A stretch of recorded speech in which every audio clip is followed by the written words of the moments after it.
entendendo que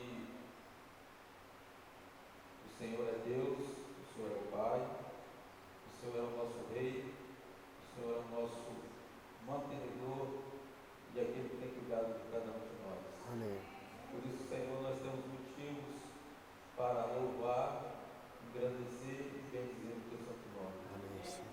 Queremos nesse momento, Senhor Deus, também te agradecer pelo dia que o Senhor nos concedeu, por ter nos guardado, por ter nos protegido, por ter nos livrado dos males deste mundo, por ter nos trago aqui a tua casa de oração nessa noite, para juntos louvarmos e agradecermos o teu santo nome.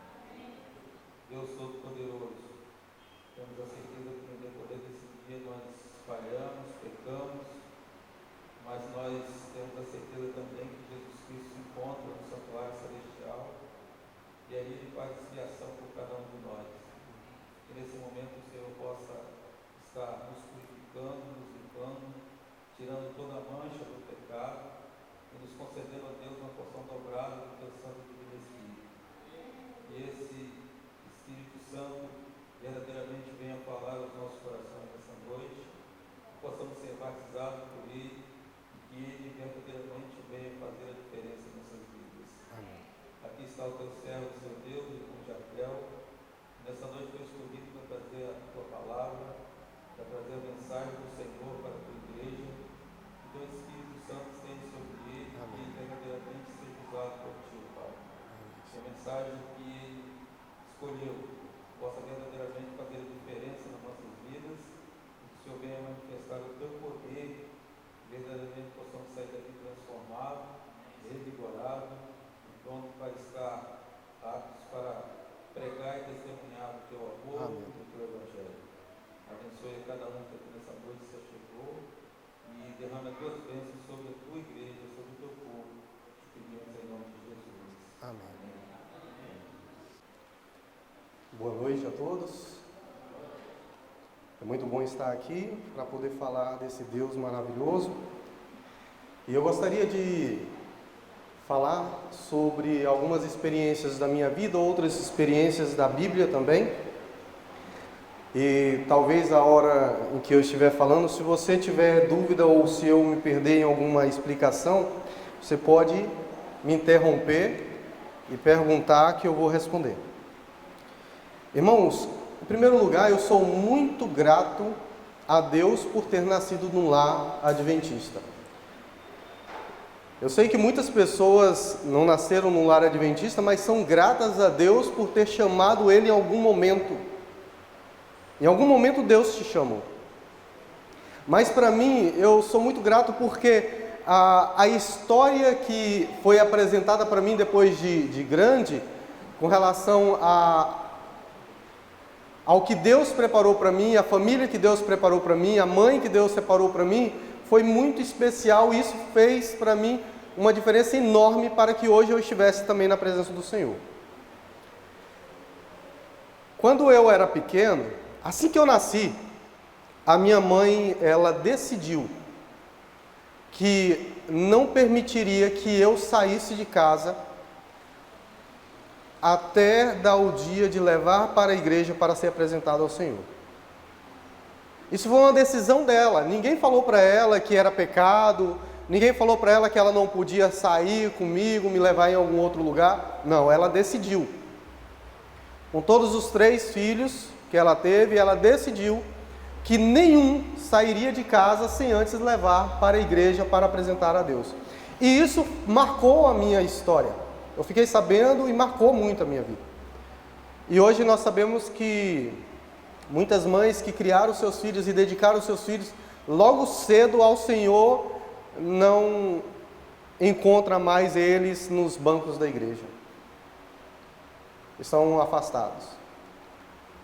Mas isso também aconteceu na minha vida, não foi na vida dos seus filhos, talvez.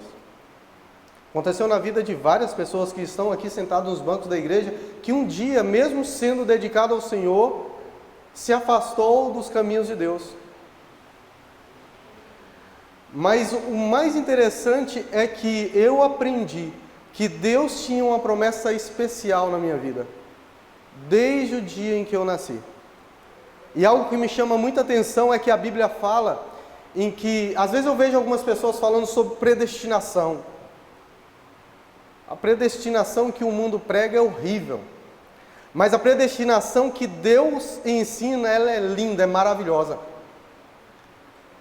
Porque a Bíblia ela fala que nós somos predestinados e Deus nos predestinou. É verdade isso, irmãos? Deus te predestinou, Ele predestinou os seus filhos, Ele predestinou a sua família. Para quê? Para a salvação.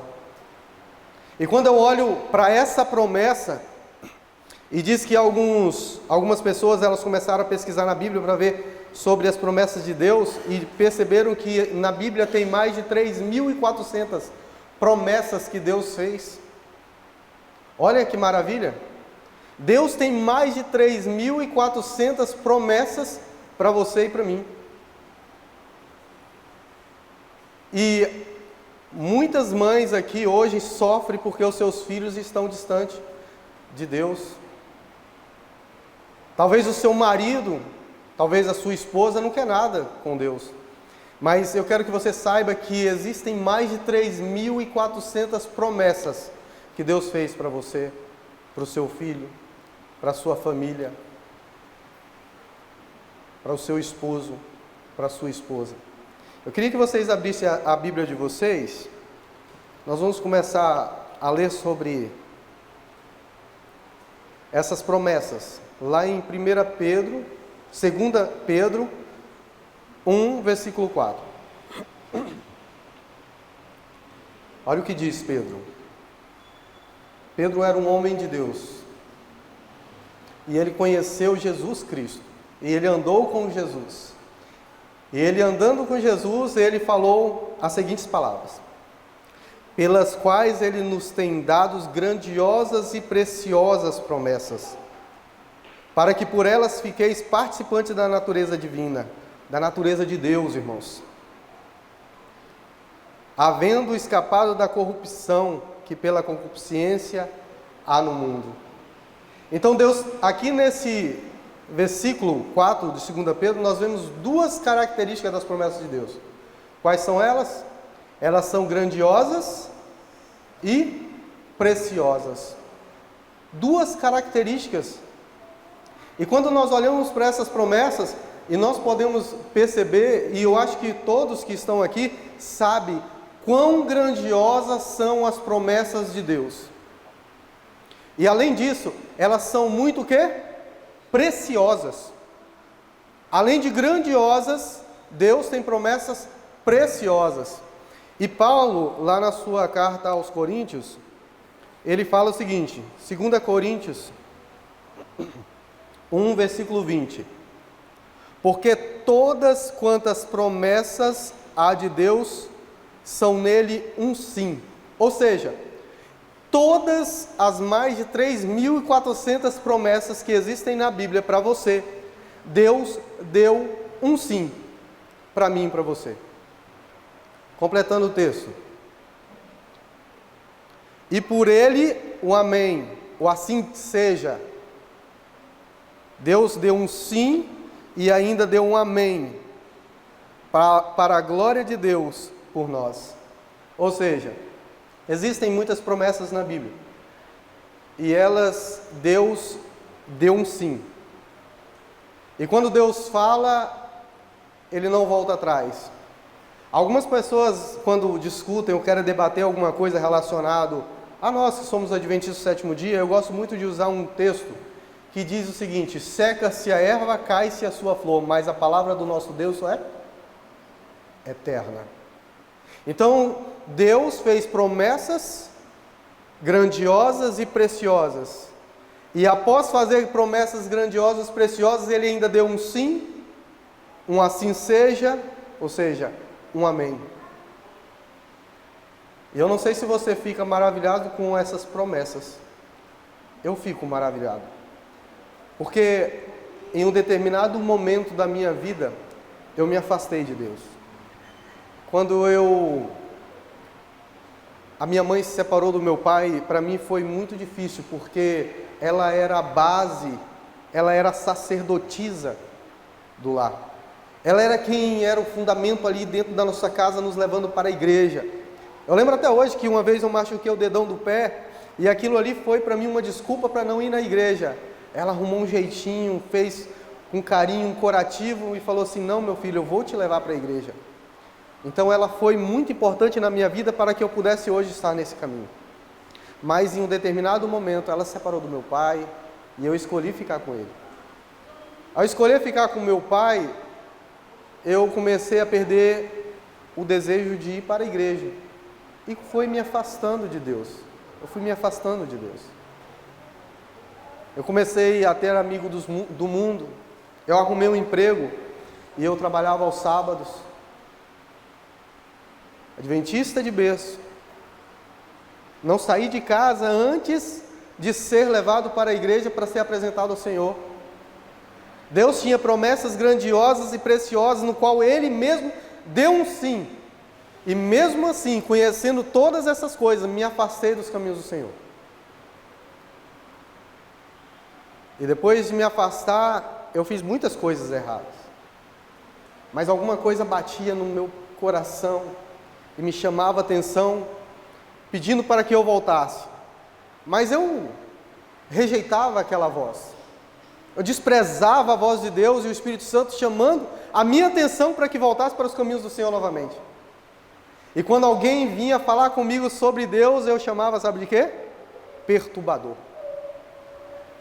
Tinha um senhor, eu lembro dele quando eu ouço a voz do irmão Enio. Muito parecido, lembra muito. Parecia muito. Irmão Idalino. E eu lembro que ele chegava lá na Bahia e ele me chamava. Eu lembro, na Bahia eles falam muito: ô moço. Ô moço, Deus te preparou para o reino dos céus. Deus tem um caminho estreito para nós andar, mas Ele te preparou para o caminho dos céus. E muitas vezes ele me chamava a atenção e eu achava que ele estava me perturbando. E eu odiava quando eu via irmão Dalino. Eu lembro que eu andava numa bicicleta para fazer entrega de um supermercado. E quando eu via o irmão Idalino, primeira esquina que eu achasse, eu entrava. Podia dar a volta onde fosse. Porque o irmão Dalino falava assim: Deus te separou para o céu. Deus tem uma promessa preciosa para você. O irmão Dalino, ele sempre tinha uma palavra bonita, agradável para falar, mas no meu coração aquela palavra, ela era de horror. Ela era uma palavra que me incomodava. Ela era uma palavra perturbadora. Mas o irmão Idalino nunca desistiu de falar do amor de Deus para mim. E ele falava que ele orava por mim. E eu lembro que um dia eu decidi que eu iria num show que eu estava louco para ir. Naquele dia, eu resolvi ir no show. O irmão Dalino tinha falado para mim que eu não era desse mundo, mas que eu era de Deus. E eu não acreditei nisso. Às vezes as pessoas podem falar para você algumas coisas que você não consegue acreditar. E às vezes existem algumas promessas que Deus fala para você que você não acredita. Porque às vezes as promessas de Deus parecem ser absurdas. E eu estava com uma vida tão confortável, com amigos, com festas, distante de Deus, que aquela palavra do irmão Idalino para mim, ela era impossível. Deus separou você para ser dele e não do mundo. Você não foi criado para ser deste mundo. A sua mãe te criou para os caminhos de Deus. O irmão Idalino, ele está a mais de 1.700 quilômetros distante de mim. E talvez ele nem saiba o que ele fez na minha vida. Talvez ele não... eu nem sei se ele ainda está vivo, porque ele já era idoso naquela época. Mas as palavras do irmão Idalino me incomodaram. Só que mesmo assim eu decidi que eu iria num show, num estádio que tinha na cidade onde eu morava. E eu lembro que Minha mãe, eu estou voltando lá atrás agora, vou dar um parênteses aqui. Falava muito sobre a volta de Jesus e vocês vão entender o que aconteceu comigo. Eu resolvi então ir para o show, mesmo o irmão Indalino falando para mim tantas palavras. Fugi dele, eu corri dele por várias vezes. E aí quando eu chego no estádio, a portaria do estádio, e eu começo a andar em direção ao estádio para poder ver aquele show, estava lotado, muita gente. E quando eu estou ali, eu vi algo muito interessante. Eu ouvi som de trombetas. E eu lembrei de Daniel agora, que Daniel, quando ele viu o anjo, as pernas dele amoleceram e ele caiu no chão. Irmãos, quando eu ouvi o som de trombetas, eu quase que caí no chão e as minhas pernas balançaram, tremeram tudo. E eu falei, Jesus está voltando e eu estou indo para o show. Eu estou perdido. Aí você deve pensar assim, ridículo. Ouviu trombetas? Sim, eu ouvi trombetas. E quando eu olhei para o lado, depois de alguns minutos apavorantes, o pior momento da minha vida, era um carro de gás com som de trombetas. E a história da minha infância, naquele momento, me balançou tão forte, que eu rasguei o ingresso e voltei para casa chorando. Não era os anjos, não era Jesus que estava voltando. Era Deus me dando mais uma oportunidade. Talvez existem algumas pessoas que estão lá fora e você talvez pense que é impossível. Às vezes nós pensamos que é impossível que alguém venha para os caminhos do Senhor. E já aconteceu comigo, de o impossível acontecer. Eu queria que vocês abrissem as Bíblias de vocês lá em Isaías 42. Nós vamos ler Isaías 42, no versículo 43, no versículo 2. Isaías 43, no versículo 2. Nós lembramos que as promessas de Deus, elas são o quê? Grandiosas e preciosas.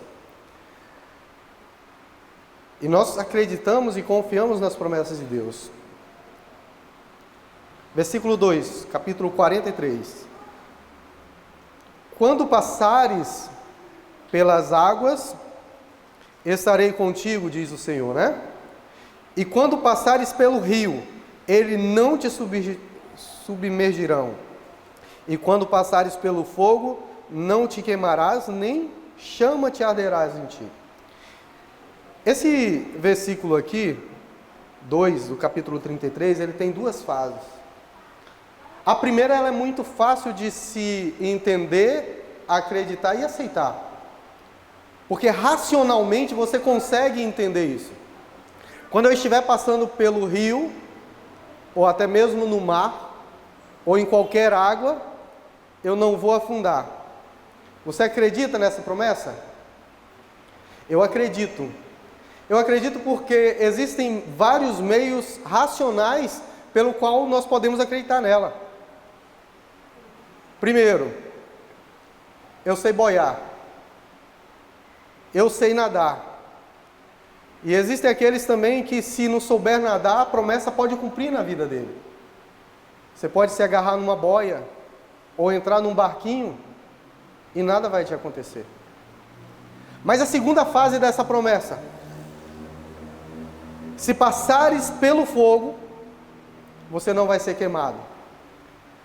Irmãos, para você entender a segunda fase dessa promessa, você tem que estar num patamar espiritual acima da razão.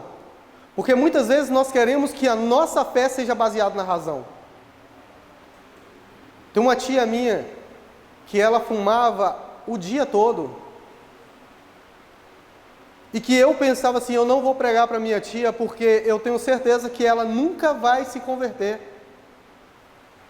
A característica da vida que ela levava era a característica de uma vida de uma pessoa que nunca iria aceitar a Jesus.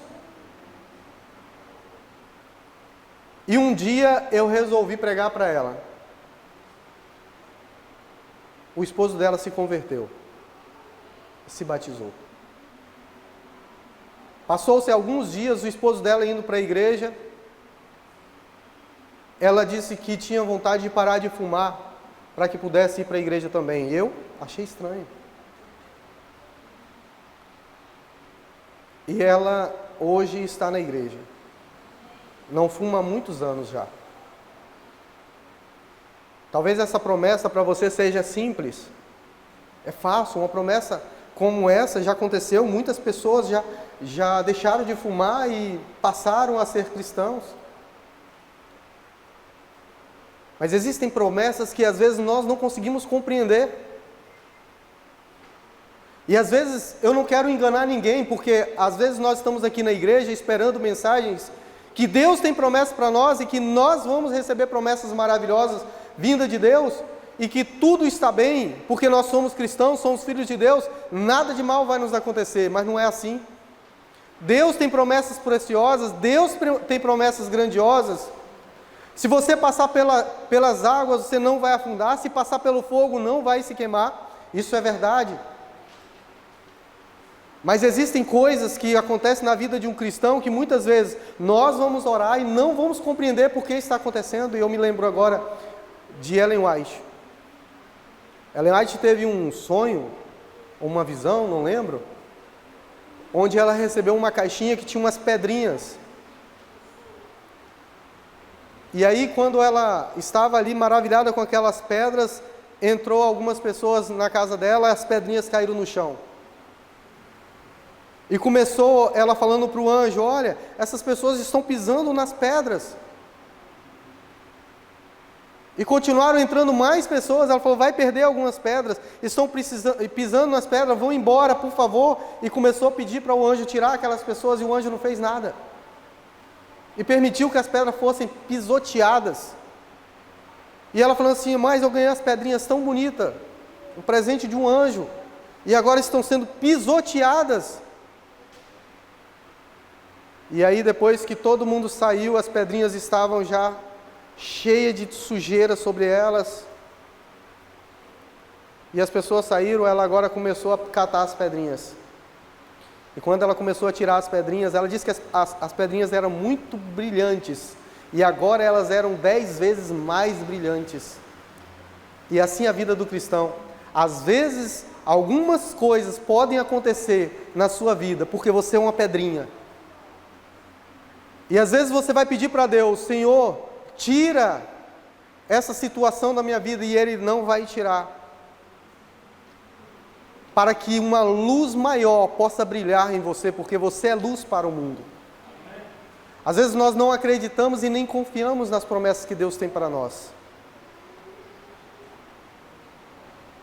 Davi era praticamente um anão na presença de Golias.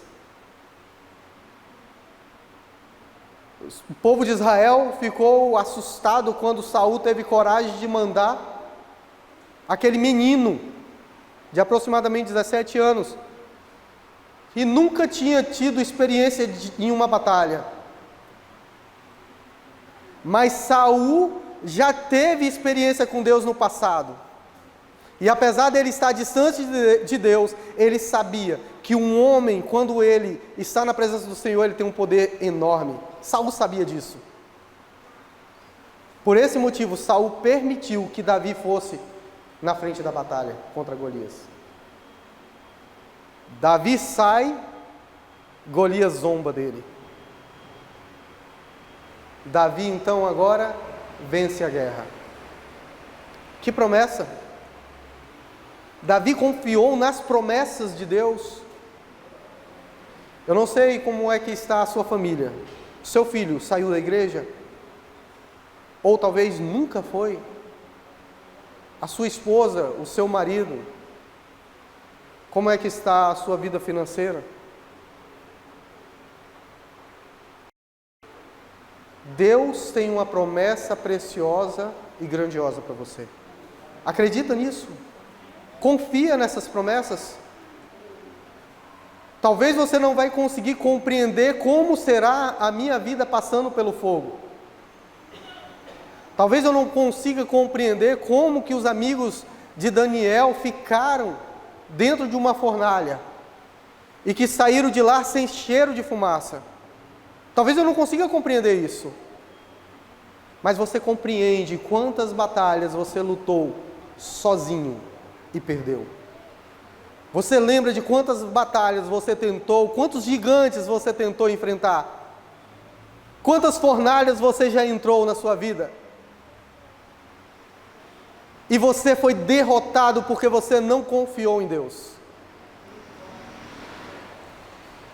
Mas eu me lembro de uma vez que eu estava viajando, eu estava no Acre, estava muito ansioso para poder aprender uma técnica de um profissional de massoterapia, ou chamado quiropraxia, na época. E eu saí da cidade que eu estava com dinheiro só de ida. E meu irmão iria mandar o dinheiro para eu voltar. E chegando nessa cidade, irmãos, eu dormi na rodoviária, eu passei um frio tremendo, eu não tinha dinheiro para poder ir para o hotel. E lá encontrei um irmão que falou assim, olha, eu vou te levar para minha casa. Aí chegou na casa dele, a mulher dele, muito brava, falou, não quero ninguém aqui. Ele era ex-pastor da igreja Adventista do Sétimo Dia, ele queria me acolher. E a ex-mulher dele não era. Eu não sei se ela estava um mau dia, ou se ela era igual Jezabel, como era, nem conheci, nem olhei, nem sei quem é. Eu só ouvi a voz, não quero ninguém aqui, arrume outro lugar para ele. E eu fiquei apavorado, falei, e agora? Ele pagou para mim o hotel, enquanto ele me dava o curso, e ainda me deu o curso de graça e pagou o hotel. Aí meu irmão falou assim, olha, eu me chamo de Del, eu não consegui vender a TV, eu não consegui receber as suas cobranças, ninguém pagou. E esse irmão falou assim, Jardel, eu estou indo para uma cidadezinha próxima daqui, eu posso te levar indo para a sua cidade. De lá para cá dá mais ou menos uns 3.000 quilômetros. Ele me deixou na cidade de Cárceres. E eu não sabia nem onde era essa cidade, não conhecia ninguém. E eu estava com apenas o dinheiro do almoço, e mais umas moedinhas no bolso. Chegou um garoto, falou assim, posso engraxar o seu sapato? Eu falei assim, não tenho, não posso gastar dinheiro, estou viajando, estou com pouco dinheiro. Ele é só R$1, eu preciso para poder comer. Aí eu falei assim, R$1 eu tenho, pode engraxar. Ele engraxou o sapato, ele falou assim, é para caprichar? Eu falei assim, pode caprichar.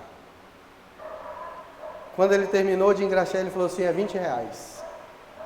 Eu falei assim, o quê? É R$20. Eu falei, eu não tenho R$20, você falou que era R$1. Ele falou, era R$1, mas você falou que era para ser caprichado. Caprichado é mais caro.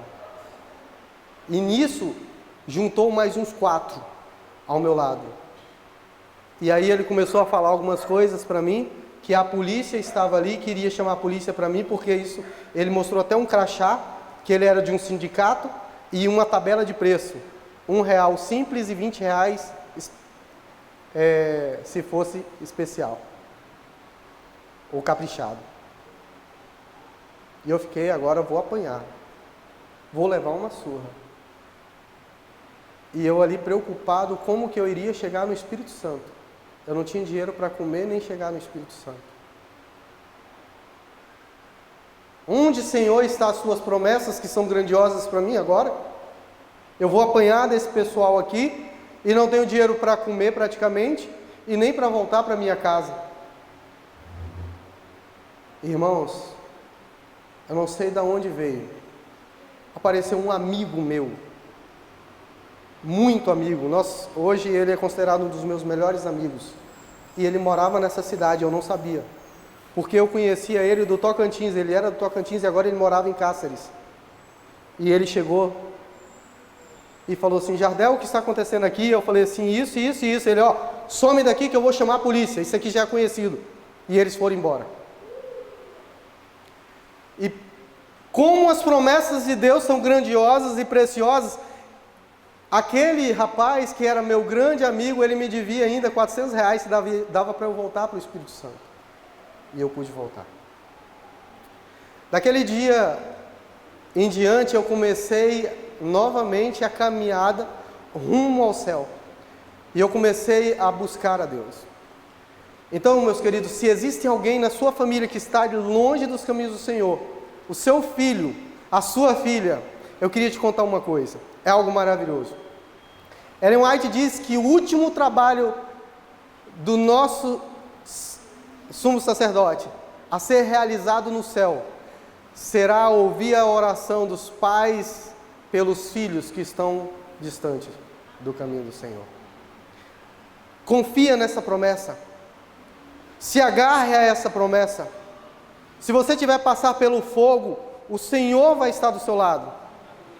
Abraão, ele tinha 99 anos de idade quando ele recebeu uma promessa do Senhor. Sara tinha 90 anos de idade quando ela recebeu a promessa que ela daria à luz a um menino. E que ele seria, que através de Abraão e do seu filho, ele seria agora uma grande nação.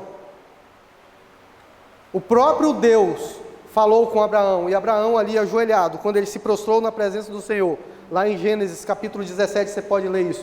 Ele se prostrou na presença do Senhor, e quando Deus falou para ele que ele iria ser pai de uma grande nação, ele e até Sara riram. Porque agora você pode olhar para um homem de 99 anos de idade e acreditar que ele iria ter um filho? Não tem como, é impossível. Às vezes nós olhamos para as promessas de Deus e vemos como promessas impossíveis. Não existe possibilidade de acontecer.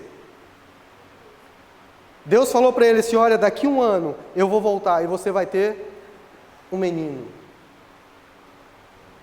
E essa promessa se cumpriu na vida dele. Abraão teve um filho, Isaque. E por isso o nome do meu filho é chamado Isaque. Porque em determinado momento da minha história, com a minha esposa, eu vi o sofrimento de uma mulher que não podia ter filho. A minha esposa não tinha como ter filho. Nós fomos em vários especialistas. Ela fez vários tratamentos. Ela foi cortada. E depois, quando foi fazer o exame, percebeu que o médico não fez nada. Não tinha mudado nada. E nós oramos a Deus e confiamos nas promessas grandiosas e preciosas que o Senhor tem para nós. E sabendo que, apesar dele ter mais de 3.400 promessas para nós, ele deu um sim, ele deu um amém. O primeiro neném que ela veio a ter no seu ventre, morreu. E ela sofreu muito. Muito. E eu sofri tanto, que de tanto ver a minha esposa sofrer, eu pensei em me separar dela. Eu pensei em me separar para não ver ela sofrendo mais, porque talvez, não tendo um marido, ela não teria agora que ficar na esperança de ter um filho. Ou talvez, no meu egoísmo, de não olhar mais para ela vendo aquele sofrimento, porque eu não queria mais sofrer. E quantas noites a minha esposa chorou. Eu lembro que se um irmão chegasse, ou uma irmã, uma amiga, até vocês são conhecidas, né? São amigas. Uma amiga chegasse e falasse assim: e aí, quando é que vai vir um neném? Aquele dia era o pior dia para ela. E eu até falo para vocês, se tem um casal que você viu que até hoje não teve um filho, não fica perguntando. A minha esposa sofreu muito, e quando alguém perguntava, ela sofria mais ainda. E ela chorava. E nós fomos em vários especialistas e nada. E vários tratamentos e nada. Até que um dia, e para vocês terem ideia, nós fizemos vários exames. Quando a menstruação não vinha, no outro dia já fazia exame. Era um atrás do outro. E quantas vezes nós gastamos dinheiro com testes e nada. E um dia ela ficou grávida novamente. E nós agradecemos muito a Deus. Muito. Só que mesmo assim nós não conseguíamos entender como que era passar por esse fogo. A gente não acreditava ainda que era possível passar pelo fogo. Porque para nós aquilo ali, naquele momento, era passar pelo fogo. A gente achava que qualquer momento ela iria perder. E naquela época houve aquela doença, microcefalia. E a minha esposa teve um dia que ela acordou e ela estava com um monte de manchinhas no corpo. A gente ficou desesperado. Achou que o nosso neném iria vir com defeito. E era só uma irritação na pele. Passou alguns dias e a barriga dela começou a crescer e nós estávamos felizes, mas apreensivos, porque agora nós estávamos, parece que dentro do fogo. E você sabe quando é que você está dentro de uma fornalha, mas você olha o fogo e fala assim, não dá para acreditar que eu estou na fornalha e ela não está me queimando. E era esse sentimento que nós tínhamos. E aí acontece um sangramento.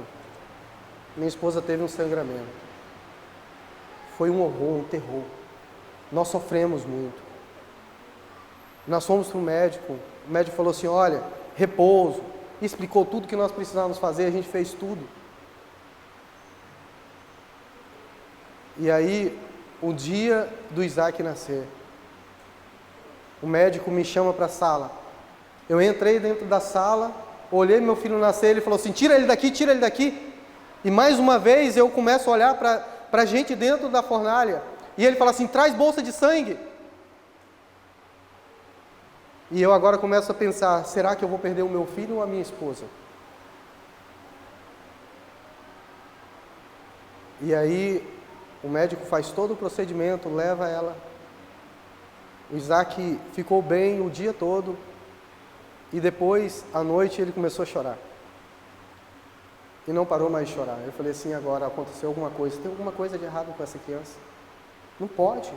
Não é normal. E para vocês terem ideia, o Isaac, ele chorou durante 1 ano e meio, mais ou menos. 1 ano a 1 ano e meio. Constantemente, ele chorava. E a gente pensava, a qualquer momento. Uma vez a minha esposa falou que ele estava chorando, e eu falei assim, não, mas é tranquilo. Quando eu vi ele chorar, eu comecei a chorar também.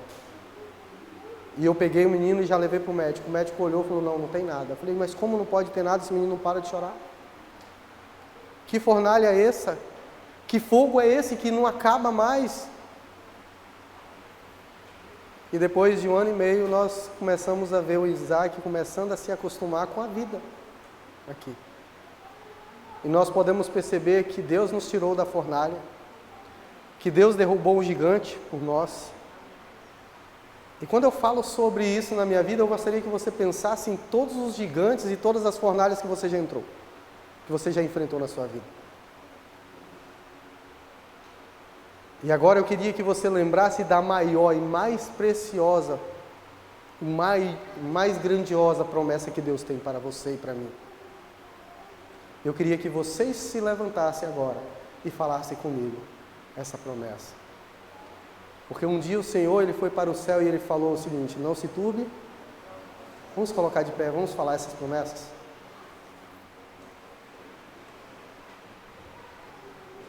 Não se turbe o vosso na casa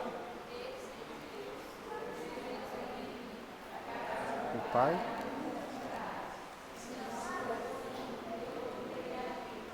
Pois vou preparar.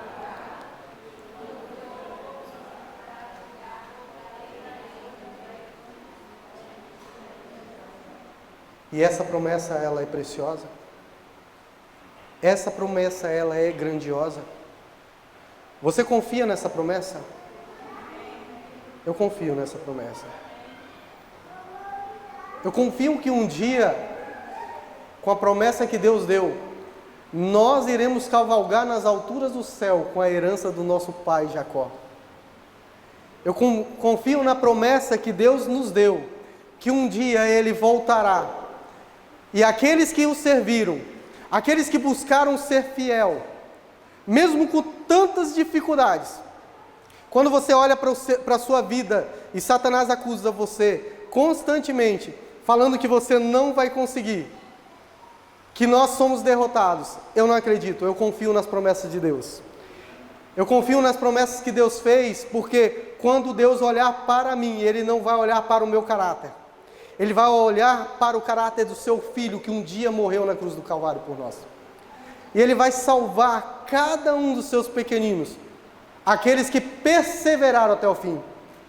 Essa promessa que está lá no livro de Apocalipse diz que aqueles que perseverar até o fim, não é aqueles que não pecaram mais, não é aqueles que são fiéis a todo momento, não é aqueles que são irrepreensíveis a todo momento, mas aqueles que perseveraram até o fim. O que Deus vai dar? A coroa da vida. E lembrando, irmãos, nós somos como preciosas joias nas mãos do Senhor. E mesmo neste mundo onde Satanás pisa juntamente com seus servos, essas pisaduras que são para nós muitas vezes dolorosas, elas são para nos transformar mais brilhantes na presença do Senhor, para moldar o nosso caráter, para transformar a nossa vida. E que Deus possa fazer uma mudança no seu coração. E que ao sair daqui, nessa noite, você possa sentir que as palavras de Deus e todas as mais de 3.400 promessas que Deus tem na Bíblia, elas são para você, para a sua família, para o seu lar. E Ele tem para você algo especial, tão grandioso, tão maravilhoso, que por mais que você venha tentar imaginar, você não consegue. Porque o que Ele fez para nós, na nossa capacidade finita, ela não consegue entender a grandiosidade dos planos que o Senhor tem para nós. Vamos colocar de joelho aqui se puder, vamos falar com Deus.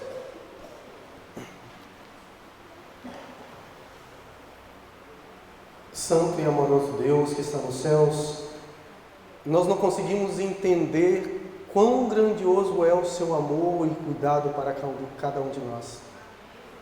O Senhor nos ama tanto, ó Pai, que ao ler a Tua palavra, as Tuas Escrituras, nós podemos perceber este amor. Quando Daniel passou por dificuldades e ele precisou, o Senhor mandou Miguel. E como um raio do céu até aqui, em alguns segundos, o Teu anjo chegou para socorrer o Teu servo, o qual o Senhor amava. Mas quando o Seu Filho estava na cruz do Calvário, os Seus anjos quiseram vir tirá-lo ali da mão daqueles que o estava maltratando e levando para a cruz, mas o Senhor colocou a sua mão impedindo que os seus anjos viessem para que pudéssemos hoje ser salvos. Senhor Deus, nós queremos te agradecer por tão grande amor que o Senhor tem para conosco. Sabemos, Senhor, que muitos dos teus filhos hoje estão desviados dos teus caminhos, e que Satanás ele está aqui querendo destruir a vida de cada um deles, para que possa assim selar eles num caminho mau. Mas o Senhor tem colocado a sua mão e os seus anjos poderosos para protegê-los, para que o caminho deles não possa ser selado no momento em que eles estão distante de Ti. E nós somos gratos porque o Senhor tem feito isso em cada um de nós. Na minha vida, um dia o Senhor colocou os seus anjos para me proteger. No momento em que eu não merecia, em que eu não queria, e que eu não buscava o Senhor colocou os anjos do Senhor para me proteger, para que eu pudesse ter oportunidade, e assim o Senhor faz até hoje com aqueles queridos que um dia estiveram aqui, colocando os seus anjos para protegê-los, para que eles possam novamente ter a oportunidade de seguir o caminho rumo aos céus. Nós somos gratos porque o Senhor nos ama tanto, e o Senhor tem tanto cuidado, carinho e zelo para conosco, e muitas vezes nós não merecemos. Pedimos ao Pai que perdoe os nossos pecados, que possa fazer uma mudança no nosso coração, e que nós possamos sair daqui agora reavivados com o desejo de ter um novo concerto contigo, e que durante esse finalzinho de semana que se segue, e os dias que continuarão até a sua volta, nós possamos refletir na Tua palavra, e que nós possamos ter um encontro a cada dia com o Senhor, para que um dia possamos tocar nas Tuas mãos, lá nas mansões celestiais. Nós te agradecemos por tudo, em nome de Jesus. Amém.